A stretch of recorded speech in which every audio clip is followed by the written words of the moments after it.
En la fase final de debate abierto, nuestro último invitado hoy y corona este desfile de invitados de esta nueva etapa de debate abierto, el expresidente Ernesto Pérez Valladares. Señor presidente, buen día. Muy buenos días, gusto saludarlo y gracias por la invitación. Presidente, ¿qué óptica tiene usted del momento que está viviendo el país? ¿Qué siente usted respecto a lo que está atravesando el país en este momento, el termómetro que usted tiene? Bueno, Hugo, yo diría lo siguiente, mira, tenemos que tener en consideración lo siguiente. Esta es una pandemia nunca vista en Panamá y creo que quizás nunca vista en el mundo, por lo menos en nuestro periodo de vida. Yo creo que en consecuencia no hay puntos referenciales, es decir, tú no puedes usar experiencias anteriores para tomar medidas en el presente. Y eso conlleva no solamente a Panamá, sino a todos los países, a un periodo de ensayo y error. Y por supuesto que se han cometido muchos errores que quizás han tenido un efecto diferente al intencionado. Me refiero particularmente, por ejemplo, al efecto que ha tenido en la economía nacional los cierres por el tema de salud. Si hayan sido efectivos o no, yo no lo sé. Lo cierto es que sé que el efecto de cierre de la economía ha sido fatal para el empleo, ha sido fatal para el ingreso, ha sido fatal para todo. Y eso es una de las consideraciones que tenemos que tener. Pienso también que, bueno, habiendo pasado quizás la etapa más dura de esta pandemia en el año que llevamos prácticamente de esto, ahora el nivel de angustia social empieza a decaer, un poquito a bajar, en función de que tenemos unas dosis importantes de vacunas que podemos utilizar, que se están utilizando, que se están administrando, y creo que eso le da a la gente un respiro, por lo menos desde el punto de vista existencial de su angustia. Claro, ahora tenemos los otros problemas, que es el tema económico y cómo reactivar esta economía y cómo generar los empleos necesarios para regresar a nuestros niveles de crecimiento y de ingresos que estábamos acostumbrados. Yo quiero que profundicemos sobre este aspecto, pero de su respuesta recojo dos cosas. Uno, que se han cometido errores. La capacidad de corregir esos errores se ha puesto de manifiesto en este gobierno, uno. Y segundo, usted dice que el nivel de angustia social baja por el tema vacunas ya presentes. Pero veo más y más protestas en las calles. ¿Esos dos elementos, presidente? Bueno, sí. Obviamente, después de un año, tú vas a empezar a tener expresiones como la que estamos viviendo en la sociedad. Pero yo siento que eso va a ir decayendo. El nivel de angustia, las protestas no, las protestas tendrán otros fines. Algunos políticos, algunos porque verdaderamente hay molestia por algunas situaciones. Y eso es normal en una democracia. Pero la angustia de estar cerrado, de no tener trabajo, de no poder salir a la calle, de no hacer tus pequeñas ventas que podrías hacer en una esquina o en tu kiosquito o ir a la tienda. Ese es el tipo de angustia que yo pienso empieza a bajar, empieza a caer con los niveles que se están dando de vacunación. Así es que sí, errores que se han cometido, yo pienso que algunos se han rectificado, pienso que en otros se persiste. Por ejemplo, yo no hubiera querido que el cierre de la economía o lo que estamos viviendo aquí en la ciudad de Panamá, que este es el fin de semana último de esta cuarentena prolongada por tantísimo tiempo, que no le permite a la gente sus actividades normales. Yo no sé porque no soy infectólogo ni tengo la experiencia, pero me parece que es un tema que debiera revisarse porque no estoy claro que eso haya hecho un efecto positivo en el control de la pandemia. Ahora, volver a tomar la velocidad de crecimiento económico. Esto ha sido objeto de debate. El sector privado dice no hay un plan, el gobierno dice sí hay un plan, lo ha dicho el presidente, lo ha dicho el ministro de Economía y Finanzas, en un momento incluso molesto ante la Asamblea Nacional. El punto es, ¿hay un piso suficiente para esa reactivación? ¿Se están tomando las decisiones correctas en esa vía? ¿Cómo lo analiza usted? Fíjate que yo pienso que la inversión que está haciendo el Estado es lo que puede generar algún grado de consumo y de gasto adicional que reactive la economía. Yo no creo que el Estado tenga capacidad de gastar más para reactivar la economía como es necesario, particularmente los niveles de consumo. Creo que hay que generar la suficiente confianza en la empresa privada para que ese nivel de consumo empiece a dispararse un poquito. Si tú te das cuenta, las últimas cifras de este año, la gente que todavía tiene ingresos no ha gastado. No ha gastado por dos razones. Uno, por la incertidumbre. Yo no sé si mañana voy a tener este ingreso. Yo no sé si lo necesitaré para una enfermedad. Yo no sé si me van a votar. Y entonces los niveles de ahorro han ido aumentando, contrario a los niveles de consumo. Si no hay consumo, si la gente no sale a la calle a gastar, no hay inversión. Mientras no haya consumo ni inversión, por supuesto, los niveles de actividad económica siguen estancados. Ahora bien, dicho eso, no es menos cierto que las agencias internacionales, los bancos internacionales, el BID, los otros bancos, prevén un crecimiento de 4% este año. Yo en lo particular no lo veo, pero bueno, ellos tendrán mejor información que la que pueda manejar yo. No sé cuál es la previsión que tiene el Ministerio de Economía y Finanzas, pero ojalá se dé ese crecimiento del 4% este año y la recuperación de los niveles de empleo, que es lo más importante que podríamos tener. Es prioridad. Pienso además, sí, disculpe. Para acabar de contestarte, Hugo, pienso además que el gobierno tiene que focalizar sus políticas en la reactivación del empleo. Es decir, no es que vamos a hacer, por ejemplo, una magna obra como lo que se acaba de empezar, la línea 3 del metro, porque es que la línea 3 del metro puede darle empleo a los que están desocupados de la industria de la construcción, ¿cierto? Pero ¿y qué hacer con las señoras que estaban en el comercio, que estaban vendiendo en las tiendas? Esas no van a ir a la línea 3 a emplearse. Entonces nosotros tenemos que buscar políticas públicas que se focalicen en generar empleo en esos grupos particulares donde el desempleo ha sido muy fuerte. Presidente, le doy un giro a la conversación. El país ha sido estremecido en las últimas semanas por el escándalo de los albergues. Ha habido protestas, se está pidiendo renuncias de ministras, de la ministra del Mides, también de quien está al frente de CENIAF, y el que se va es el procurador. Todo este mapa de fondo, teniendo las víctimas que son los niños. Su lectura, por favor.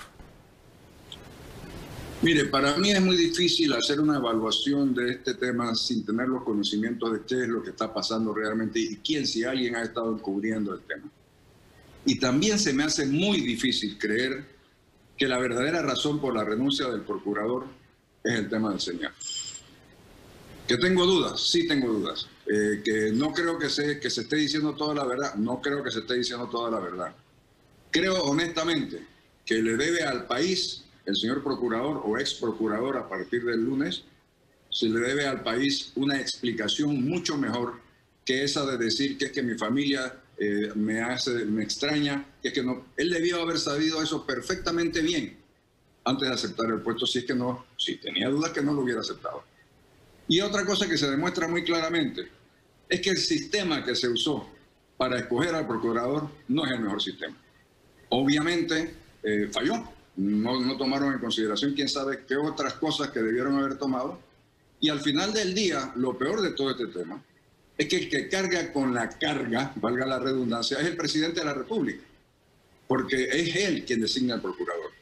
Así es que yo creo que esto amerita, uno, mayor explicación, dos, una investigación a fondo de verdad de qué es lo que ha sucedido en el CENIAF y desde cuándo, y tres, una reevaluación del método para designar un próximo procurador. Ahora que usted habla del presidente de la República, hay quienes cuestionan el prolongado silencio del presidente. Y el tema CENIAF, claro que lo impacta a él, en la renuncia a procurador también, el manejo del presidente con estas últimas crisis. ¿Cuál es su evaluación? Bueno, yo creo que el presidente tiene un método diferente al que podría tener otros presidentes. Es su decisión, es su presidencia, es su carácter.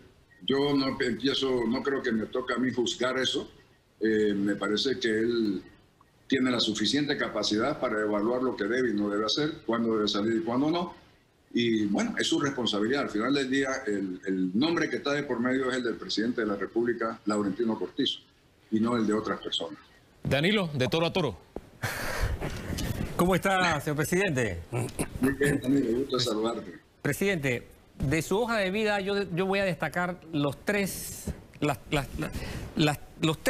puntos más llamativos por su vida pública, ¿no? El hecho de que trabajó de cerca con el general Torrijos como ministro, el hecho de que fue secretario general del PRD y obviamente el hecho de que fue presidente de la República. Tomando en cuenta esto, con base a esto, le pregunto, cuando usted llega al poder, lo primero que usted hace es que usted anuncia un gobierno de concertación nacional y lo pone en práctica. ¿Cree usted que Panamá está en condiciones parecidas a la de ese momento? ¿Cree que se amerita algo parecido? ¿Cree que hay algo que vaya por esa ruta en estos momentos? Una. La otra, sobre la salud del PRD.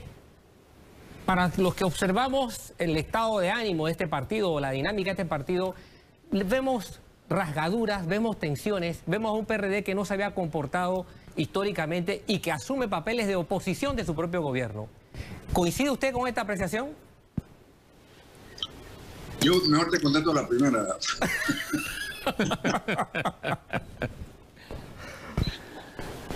Mira, Danilo, siempre es un momento adecuado para tratar de armonizar posiciones y llevar adelante el desarrollo nacional.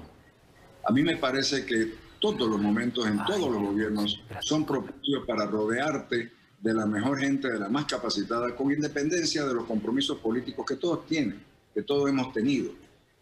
Pero a mí me parece que en esta coyuntura, siendo la experiencia del último año muy dura para la presidencia y para todo el gobierno, yo pienso que quizás, voy a dar una opinión sin que me la soliciten, aunque dicen que las opiniones no pedidas son mal recibidas, pero me voy a arriesgar. Creo que quizás es el momento de hacer una reflexión, un alto, y evaluar verdaderamente si el equipo que acompaña al presidente de la República es el más calificado y es el mejor para esta coyuntura. Sin entrar a criticar a nadie en particular, pienso que se pueden sumar otras fuerzas con otras posiciones, con otras posibilidades, con otras experiencias que ayuden a rectificar lo que se ha cometido de errores y los ayude a que el periodo del presidente Laurentino Cortizo, que le hacen falta 3 años y pico, culmine adecuadamente y pase a la historia como un gran presidente. Yo creo que es el momento que él tiene que tomar esa reflexión. Lo voy a dejar ahí porque ya te he dicho que consejos no pedidos son mal recibidos. En cuanto al partido, el gran problema es que a partir de las últimas elecciones hubo la interferencia de fuerzas extrañas dentro de las decisiones del partido, fuerzas extrapartidistas. Y ha pasado lo que ha pasado en el resto de los partidos políticos, que los partidos han sido dominados desde su cúpula para abajo por los intereses de la Asamblea Nacional y los diputados. En consecuencia, se han convertido en un mecanismo de intercambio de poder, en un mecanismo de lograr algunos beneficios para los que están dirigiendo el partido o para los diputados, y dejamos de medio a la inmensa clase media mayoritaria de este país que tiene aspiraciones diferentes a esas particulares, porque evidentemente no todos los miembros del partido, que son más de 500.000 personas, pueden ser funcionarios públicos, pero sí se pueden identificar con políticas y objetivos partidarios que nos lleven a sentirnos parte de ese mecanismo de gobierno que está llevando adelante el presidente. Así es que yo creo que la raíz del problema viene en la forma como sale la cúpula dirigente del partido de dentro de la Asamblea, con injerencias directas de otros partidos y de otra gente. ¿Es sostenible esa relación PRD-gobierno? Es decir, eso, uno tiene la sensación de que el gobierno está durmiendo con el enemigo, como si el PRD fuera la oposición del PRD. ¿Eso es sostenible? ¿Garantiza gobernabilidad en los años que restan de administración Cortizo? Hugo, yo no lo veo tan grave como tú lo quieres plantear. Yo pienso que puede haber diferencias, intereses encontrados, personas que no se sienten satisfechos por haber logrado sus aspiraciones dentro del partido. Pero yo no creo que haya ese enfrentamiento y esa lucha permanente entre el partido y el presidente. Además, déjame decirte algo. El poder real es el presidente de la República, no es el partido. Así es que él sabe lo que tiene que hacer y lo que puede hacer para poder, como le gusta decir, alinear, ¿no es cierto?, a toda la fuerza política detrás de su propuesta y detrás de su gobierno. Usted no quiere dar consejos, pero hay un tema en el que su opinión es importante y de alguna forma marca una ruta, porque el contrato con PPC se firmó durante su administración. Ya el otro año se están cumpliendo los 25 años. ¿Qué hay en el tapete? ¿Una renegociación, un contrato nuevo? ¿O automáticamente se renueva, como nos dejó el mensaje el Contralor al decir que PPC sí está cumpliendo con el contrato que tiene con la Nación? Déjame empezar por decirte que el contrato que está en vigente no tiene mucha relación con el contrato que nosotros firmamos originalmente. Aquel ha sido desvirtuado. Este es un tema que podríamos dedicar mucho tiempo a conversar, pero déjame solamente puntualizar una cosa. Estos señores se comprometieron a dar un monto anual y a dar un porcentaje de las ganancias por un periodo de 25 años. Entonces, vino luego una revisión porque ellos solicitaron que fueran sus condiciones equiparadas a las condiciones de otras concesiones que se dieron, sin ninguna razón legal para hacerlo, ni siquiera razón económica, y le voy a explicar por qué. Estos señores de PPC recibieron instalaciones funcionando. Si no es que se trataba de un lote de tierra sobre el cual se iba a construir un puerto, no, era un puerto funcionando. Los otros puertos a los cuales ellos se quisieron y lograron equipararse eran concesiones que eran un pedazo de tierra. Entonces, evidentemente, no es comparable lo uno con lo otro. Además de eso, déjame señalarte otro punto. Ellos tenían un compromiso de 10% de los dividendos al Estado panameño. Pero si los dividendos tú los minimizas o las ganancias netas las minimizas porque tienes gastos extraordinarios o porque tienes inversiones innecesarias, obviamente no vas a lograr un ingreso que era el esperado por parte del Estado panameño. Y déjame decirte más, muchos de esos gastos innecesarios y de esas inversiones extraordinariamente grandes sin necesidad son hechas a favor de empresas que de alguna forma tienen afinidad con los principales concesionarios de Panama Ports. Entonces, lo que el Contralor hizo, y que yo hubiera esperado diferente, es una evaluación real de cuánto debieron haber aportado, de por qué se dio la equiparación, de cuánto debe verdaderamente ser su ingreso neto, y no decir, bueno, sí, su ingreso neto es tanto, aportaron tanto, está bien, el contrato se debe renovar. No, eso no es lo correcto, eso no es la función de un Contralor que defiende los intereses del Estado. Y por eso fue mi crítica y mi tuit, por esa supuesta auditoría que hizo el Contralor. A partir de ahí, entonces, ¿nos abocamos a una renegociación de un nuevo contrato o se renueva automáticamente? Desde el punto de vista del interés del Estado, debe ser una renegociación, empezando por cero, e incluso invitando a otro participante. Mire, lo primero que yo haría es decir, bueno, el Estado panameño requiere tanto dinero por hectárea de uso de ese puerto. Póngale la cifra que usted quiera, $100,000, $200,000 por cada hectárea, por tantos meses. Y de allí partir la base para negociar con ellos o con otros. Pero estar disponible, estar sujetos a que nos varíen los ingresos, a que tengan cifras de depreciación tan altas, gastos tan altos, que los ingresos sean mínimos, obviamente es un engaño. Obviamente no es lo que el Estado panameño necesita y requiere. Toro. Señor presidente, usted ha sido sumamente claro en esto. ¿Ha encontrado eco en su planteamiento? ¿Ha encontrado acogida? ¿Ha encontrado algo que le haga sentir de que es un planteamiento que cae en tierra fértil?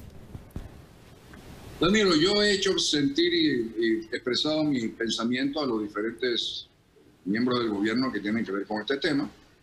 Si lo acogen o no, ya es su responsabilidad. Tú sabes, yo cumplo con la mía diciendo, mire, señor, esto está mal, creo que hay que corregirlo, pero si ellos piensan de otra forma, es la responsabilidad, la decisión de ellos, no es la mía. Así es que yo siento que, bueno, por lo menos he podido expresar lo que yo pienso sobre este tema. Le voy al tema político nuevamente, al caso PRD. Se plantea la posibilidad de que la elección o renovación de las instancias de poder se posponga la elección 4 meses más. ¿Eso le hace bien al partido? ¿Es la salida correcta o es hora de renovarse? Yo pienso que cumplir con los estatutos y lo dispuesto en nuestros estatutos y en nuestro partido y nuestro calendario de renovación es lo correcto. No veo ninguna justificación de ninguna índole, ni política, ni de ninguna otra forma para mantener el status quo y postergar la elección. Yo creo que la renovación del partido es fundamental y es absolutamente necesaria lo más pronto posible. No hay que posponer. No, claro que no hay que posponer absolutamente. El ejercicio de gobierno en Panamá es difícil. Usted fue presidente, usted buscó la reelección en un momento dado y se dice que los partidos tampoco se reeligen, ni los presidentes ni los partidos repiten, o por lo menos ha sido la norma durante la era democrática. ¿El ejercicio que ha llevado el PRD en estos 2 primeros años le garantizaría volver al poder en el 2024? ¿O es muy temprano para vaticinar eso? ¿Cómo lo ve usted? Hugo, nadie tiene una bolita de cristal para predecir el futuro. Pero déjame decirte algo. Si en vez de elegir los dos gobiernos que tuvimos últimamente hubieran electo a los del PRD, la circunstancia y el país sería diferente. Y no estaríamos engalletados en este tema de tantísima corrupción, de tantas cosas en la Procuraduría que no caminan, de tanta investigación y de tanto desprestigio. Así que al final del día, obviamente, es el votante el que tiene la decisión. Y también es el votante el que sufre las consecuencias de una mala decisión o los beneficios de una buena decisión. Esa es la democracia. Y bueno, yo solamente me remito a decir que si el PRD hubiera sido electo o reelecto en los últimos 10 años, no tendríamos el problema que tenemos al día de hoy. El problema coyuntural de las protestas, tema que ya tocamos, pero lo pongo sobre el tapete, ¿se arregla con la renuncia de la ministra de Desarrollo Social y la directora de CENIAF? Yo dudo muchísimo que una renuncia sin justificación, sin explicación, sin una investigación, sea verdaderamente la solución de un problema. O sea, yo creo, además, es sacrificar a una persona que al día de hoy no será aprobado absolutamente nada. Yo creo que hay que hacer una investigación a fondo. Ojalá la pudiéramos hacer independientemente, o sea, ni siquiera utilizar los mecanismos del Estado, sino buscar a una agencia independiente para que tenga la credibilidad necesaria frente a la sociedad para investigar realmente qué es lo que ha pasado ahí y entonces tomar la decisión. ¿Qué agencia independiente propone usted lleve adelante esta investigación? No sé, pero hay gente de investigaciones que podría perfectamente verse contratada por el Estado para que investigue, para que averigüe, para que recabe la información necesaria, agencias nacionales e internacionales que puedan hacer ese tipo de investigación. Presidente, gracias por conversar con Panamá a través de Debate Abierto. ¿Algo adicional? ¿Ya se vacunó? Estoy a la espera, pero pronto haremos, yo espero que esta semana podamos cumplir con eso. Pero no como bombero, usted no es bombero. No, desafortunadamente, porque tengo mucho cariño y respeto por él. Igualmente, ese cariño y respeto lo sentimos también nosotros por el cuerpo de bomberos. Gracias, presidente, que tenga buen día. Igualmente, muchas gracias a usted. Breve análisis.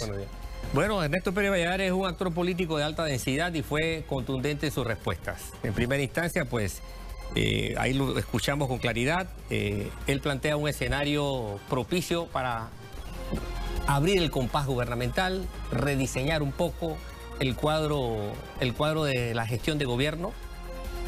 Fue muy claro en ese sentido.